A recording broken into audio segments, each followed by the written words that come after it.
Atau bisa juga dimaknai ma ba'da zawal. Asar itu bisa dimaknai waktu setelah zawal.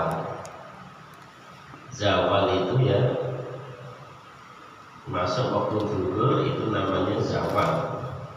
Istiwa sebelum masuk zawal, itu namanya istiwa. Nggak boleh sholat makruh. Kalau zawal masuknya waktu zuhur. Kalau mazhab Hanafi memang zawal itu dimaknai 2 kali lipat bayang-bayang ya. Kalau kita kan masuknya waktu zuhur itu kalau bayang-bayang itu udah bergeser. Habisnya kapan? Ketika bayang-bayang sama dengan bendanya lebih dikit. Nah, itu masuk waktu zuhur, waktu asar. Orang Hanafi 2 kali lipatnya, 2 kali lipat bayang-bayang, ya panjangnya bayang-bayang sama bendanya itu 2 kali lipat. Itu baru masuk waktu asar. Nah ini waktu asar itu bisa diartikan ya ma ba'da zawal, waktu yang ada setelah zawal. Jadi zawal bergesernya matahari ke sebelah barat, berarti bayang-bayang di sebelah timur. Nah, setelah waktu zawal itulah waktu asar sampai terbenam matahari. Au sholatil asri, atau sholat asar juga bisa dimaknai asar itu sholat asar juga bisa. Demi masa. Ini Allah yang bersumpah. Sumpah timbul dari Allah. Jawabnya mana? Innal insana lafi khusr. Innal insana, sesungguhnya manusia, jenis manusia, lafi khusrin, sungguh ada dalam kerugian. Maknanya fi tijaratihi, dalam perdagangannya dengan Allah. Kita ini lagi dagang, jualan sama Allah, yang beli Allah. Kalau kita mau ibadah, dagangan kita itu ya ibadah kita itu. Nanti Allah beli surga. Nah, belinya bukan pakai uang tapi pakai surga.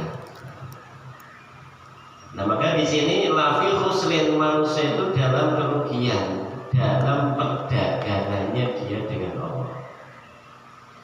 Kecuali illal ladzina amanu wa amilus shalihat, kecuali orang-orang yang beriman dan beramal saleh. Falaisu fil khusran, mereka tidak berada dalam kerugian. Ya.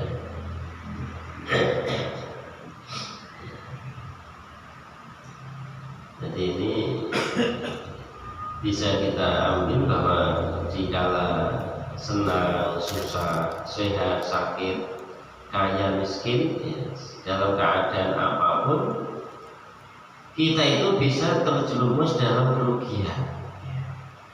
Maka berhati-hati, jangan sampai kita ketika senang ataukah susah kita berada dalam kerugian.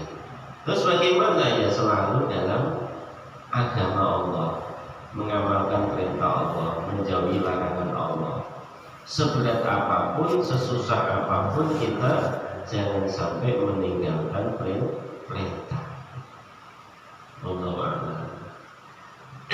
Sholatul asar, ya, Allah bersumpah dengan pakai sholat asar. Nanti wadduha pakai waktu duha. Banyak sekali Allah bersumpah seperti itu. Allah bersumpah pakai sholat asar. Kenapa? Li syarafiha, karena mulianya waktu asar. Sholat asar itu sholatul wusta, ya. wa qumul lail qanitin. Salat asar itu bisa disebut juga salatul wusta dalam firman-Nya. Nah, Siti Aisyah, Siti Hafsah ya, mengatakan hafizu ala sholawati was sholatil wusta. Beliau katakan sholatul asar. Sholat wusta itu ya sholat asar. Kalian jaga sholat 5 waktu.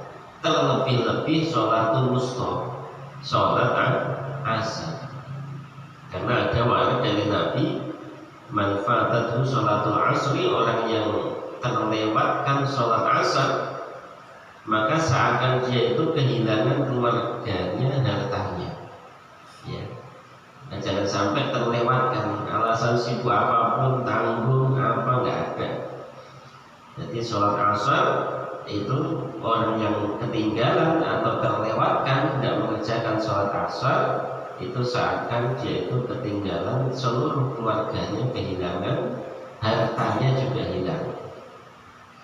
Maka saat mau milih keluarga mati semuanya, harta hilang semuanya, lenyap, apa milih sholat asar ketinggalan? Nah itu kalau dipilih, suruh milih seperti itu. Jadi inilah mulianya sholat asar ya. Dikatakan juga yang namanya asar itu ya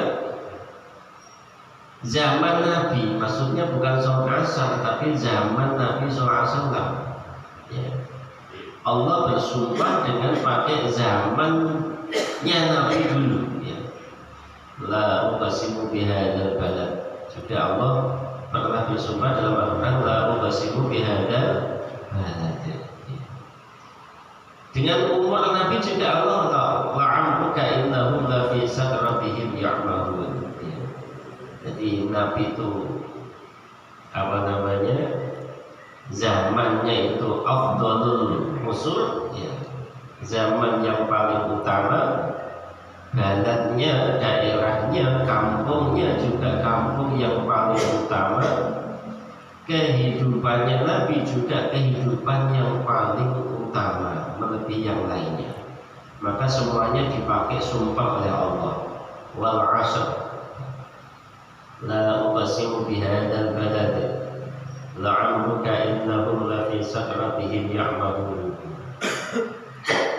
Karena Nabi semuanya paling istimewa. Dan zamannya Nabi juga zamannya umatnya. Ya, bukan sahabat saja yang memenangi apa namanya, dikatakan sezaman dengan Nabi, kita juga selaku umatnya juga merasakan zamannya Nabi. Jadi rahmatan lil alamin, bahasanya kan sayangnya Nabi itu lil alamin, seluruh alam. Li'annahu khitamul rusul wa afdaluha. Kenapa kita juga masuk dihitung di zamannya Nabi? Karena zaman Nabi sampai sekarang itu ya dikatakan apa namanya, akhir dari masa. Setelah ini digulung-guli. Setelah adanya kita di dunia ini ya, setelah itu nggak ada Nabi lagi. Sudah waktunya bumi akan digulung oleh Allah, dilipat oleh Allah, dihancurkan oleh Allah. Maka kita juga dikatakan zaman ya. Zaman Nabi juga zaman umatnya ya. Yang dimaksud asar itu adalah zamannya Nabi juga zamannya umat. Wa fi dhurus'a wa jaybiha. Ini juga nampak apa, bahwa kita itu sudah diambang pintu hari kiamat. Maka jangan apa namanya, ada prasangka dunia ini masih lama ya. Dunia ini sudah nggak lama lagi ya. Bisa jadi memang kita betul nggak akan ketemu hari kiamat, tapi bisa jadi hanya cucu kita itu pasti yang ketemu hari kiamat bisa jadi. Jadi udah nggak lama lagi.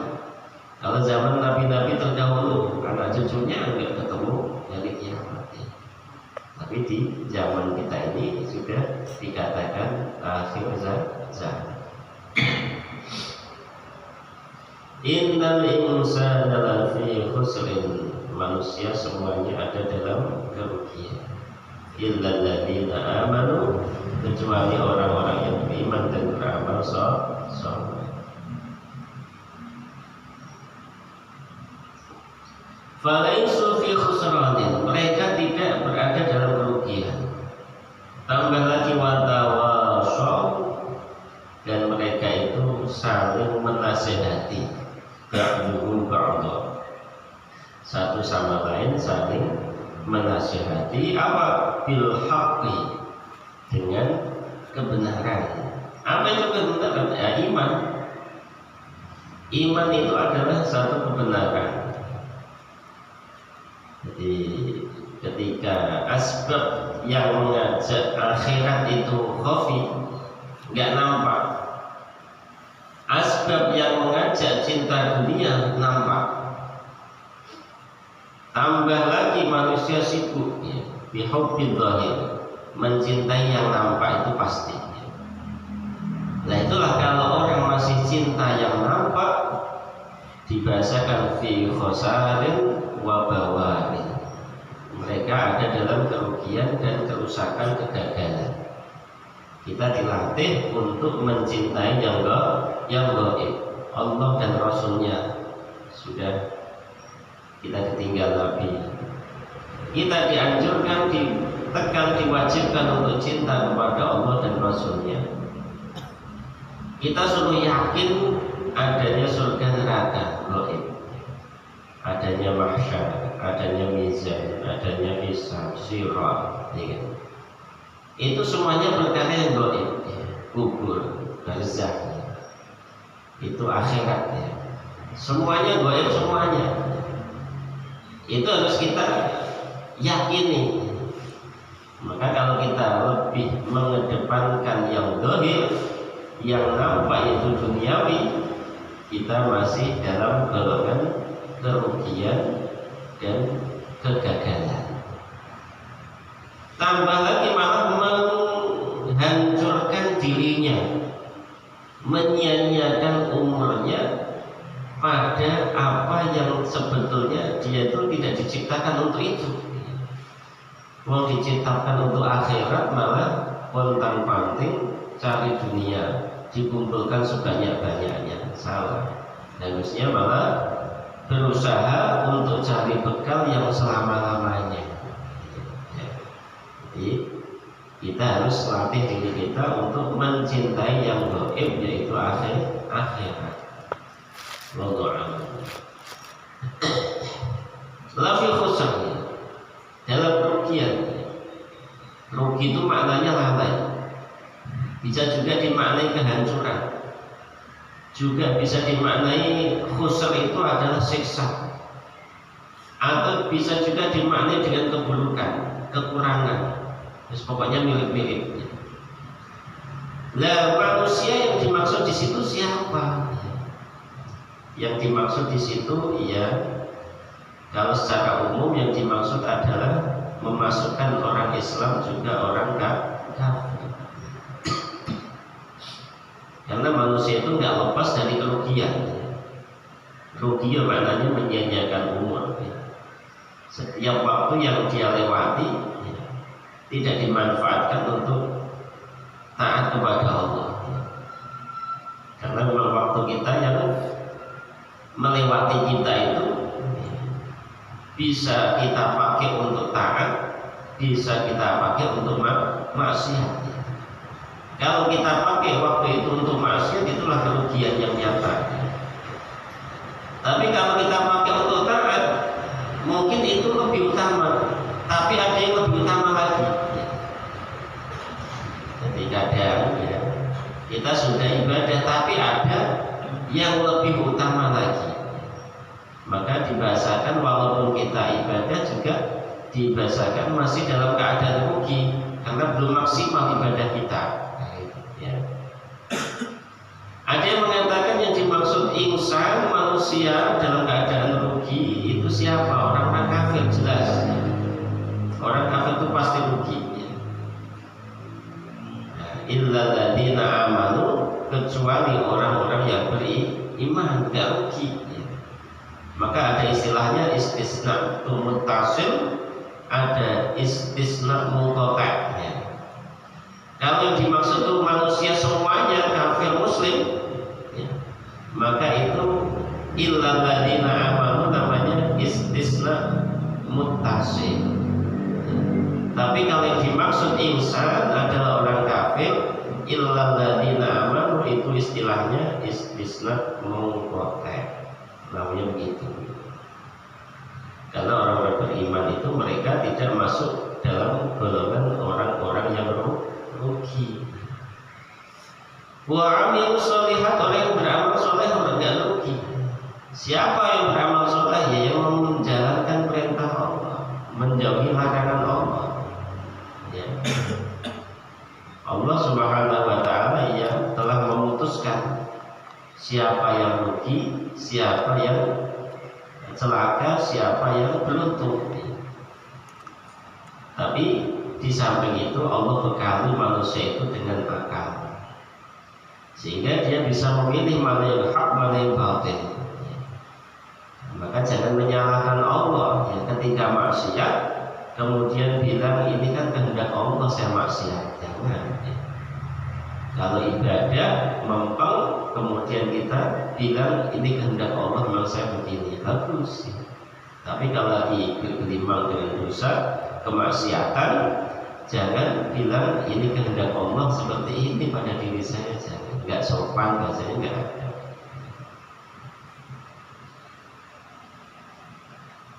Jadi yang beruntung siapa? Orang yang memiliki 4 sifat keadaan, yaitu orang yang beriman, beramal soleh, kemudian mau saling menasihati satu sama lain dengan kebenaran, juga kesabaran.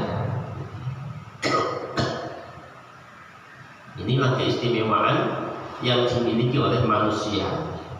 Kita tanya punya ya. Iman, amal soleh, inilah yang dimiliki oleh manusia. Kalau orang bisa wa tawasau bil haq wa tawasau bis sabr, itu tambah lebih lagi bagus ya.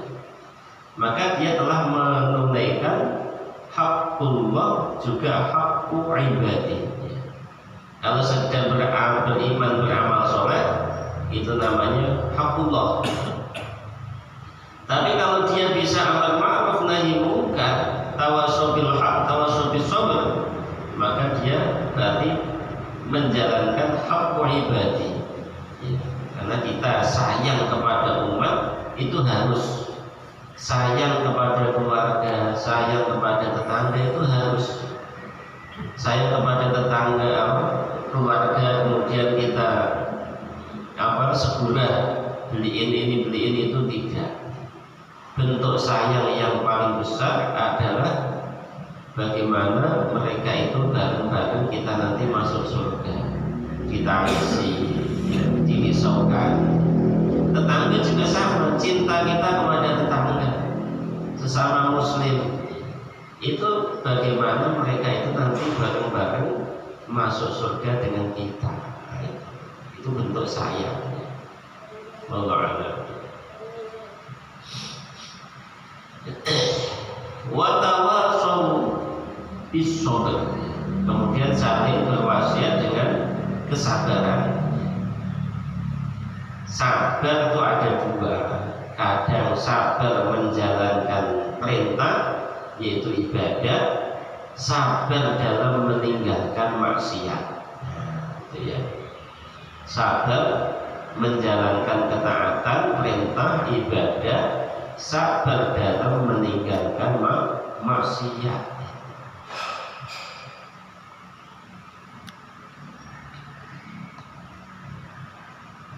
Nah, di sini sebetulnya sabar itu yang masuk golongan al-haq, kebenaran. Kenapa disebutkan oleh Allah? Ini menunjukkan bahwa di dalam sabar itu ada keistimewaan yang lebih, kekhususan. Apa itu? Menahan nafsunya, ya, ridho dengan apa yang diperintahkan oleh Allah. Di dalam sabar itu ada itu, mengekang nafsu ridho dengan apa yang diperintahkan oleh Allah. Maka watawasau bis sabr di awal difirmankan oleh Allah secara khusus. Maknanya bagaimana anal insan idza umira fid dunya wa haram la fi nafsin wa tarja hissan. Seorang manusia itu kalau dipanjangkan umurnya di dunia, kemudian disampaikan sampai umur yang tua, itu mesti akan tambah mengalami kekurangan, kurang fisik, kurang ibadah. Ya, dia muda semangat, masih melipat kaki masih bisa. Ya. Tapi kalau sudah tua, melipat kaki sudah susah, nggak bisa. Ya. Akhirnya ibadahnya kurang. Samurai, ya. Fisik, ya. Asam lambung. Ibadahnya kurang, fisiknya kurang, tenaganya dulu belajar kuat. Ya. Sholat semalaman pun kuat, ya. Berdiri terus 30 juz khatam sampai subuh. Tapi ketika tua apa yang bisa? Ya. Pasti akan mengalami kemerosotan, kemunduran dalam segi fisik juga ibadah. Maka di sini katakan illal ladzina amanu, kecuali orang yang beriman. Ya.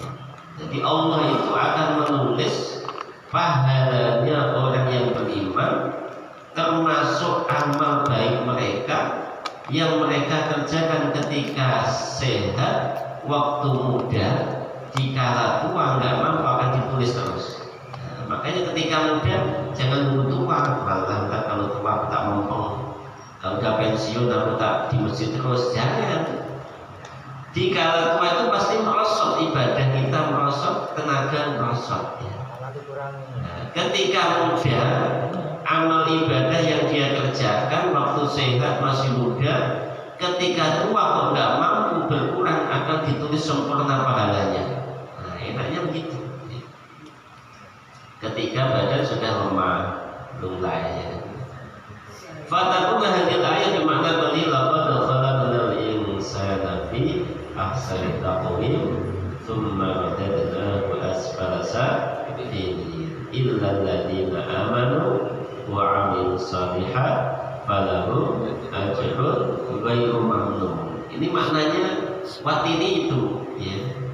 Jadi ketika muda itu memang lagi semangatnya, ya dipakai waktunya untuk ibadah yang lempeng. Ketika tua sudah nggak berdaya, pahala dikala sehat, dikala masih muda akan diberikan oleh Allah sempurna. Ini tidak begitu. Wallahu a'lam bishawab. Bismillahirrahmanirrahim. Qala Allah Ta'ala alhaakumut takatsur hatta zurtumul maqabir kalla sawfa ta'lamun thumma kalla sawfa ta'lamun kalla law ta'lamuna 'ilmal yaqin latarawunnal jahim thumma latarawunnaha 'ainal yaqin thumma latus'alunna yawma idzin 'anil na'im.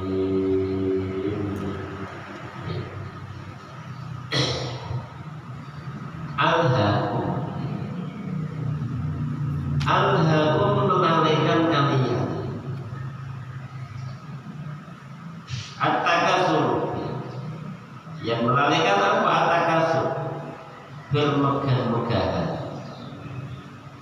Jadi syughulukum an ta'atillah, kesibukan kalian sampai meninggalkan mentaati Allah, itu loh yang namakan melalaikan. Bangga dengan harta, bangga dengan anak, ya, teman, itu bisa melalaikan kalian. Hatta zurtumul maqabir, hatta zurtum, sampai kalian tuh masuk al-maqabir, kuburan. Kalau sudah masuk kubur baru tahu rasa, ternyata harta tidak ada guna. Yang dikumpulkan sampai melupakan Allah, nggak bisa menolong dia dari siksa Allah. Harta yang dia cintai sampai melupakan Allah ternyata tidak manfaat di dalam kubur. Maknanya bi'an muttum fatufintum fiha, bi'an muttum,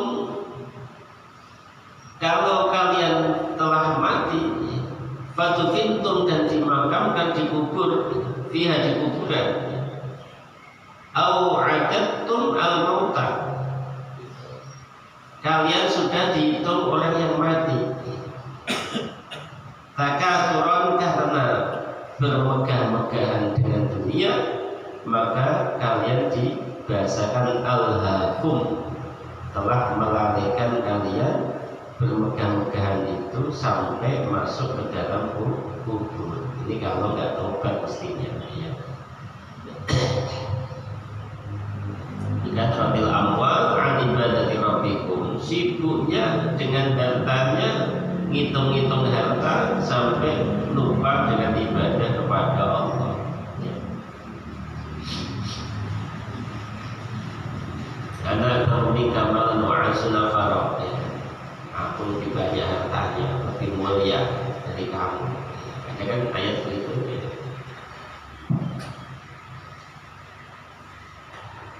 At-takatsur fid dunya, banyak-banyakan dalam urusan dunia, kenikmatan dunia, lupa dengan Allah.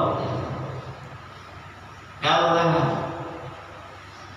sekali kali tidak, maknanya jangan begitu. Kalau sawfa ta'lamun, kalian akan tahu akibat perbuatan kalian yang melalaikan Allah. Tsumma kalla sawfa ta'lamun, kemudian ditegaskan lagi oleh Allah, sekali-kali jangan. Sawfa ta'lamun, kalian akan tahu akibatnya. Su'a akibati tafakhurikum indal lazar, kalian akan tahu buruknya akibat bermegah-megahannya kalian ketika sakarat nanti. Kemudian fil qabri, di dalam kubur, kalian akan tahu rasa nanti. Maka kita jangan sampai terlena dengan urusan dunia itu. Kemegahan dunia jangan sampai menyilaukan mata kita, bahasanya gitu kan. Kalau ta'lamuna ilmal yaqin,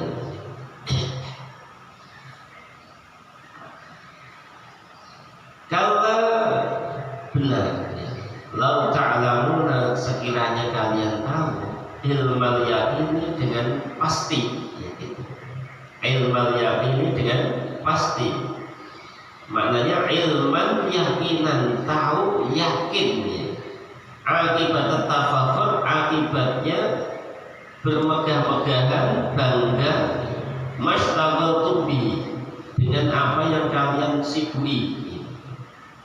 La tarawunnal jahim, sungguh kalian betul akan melihat al-jahim, neraka jahim. Bukan melihat surga.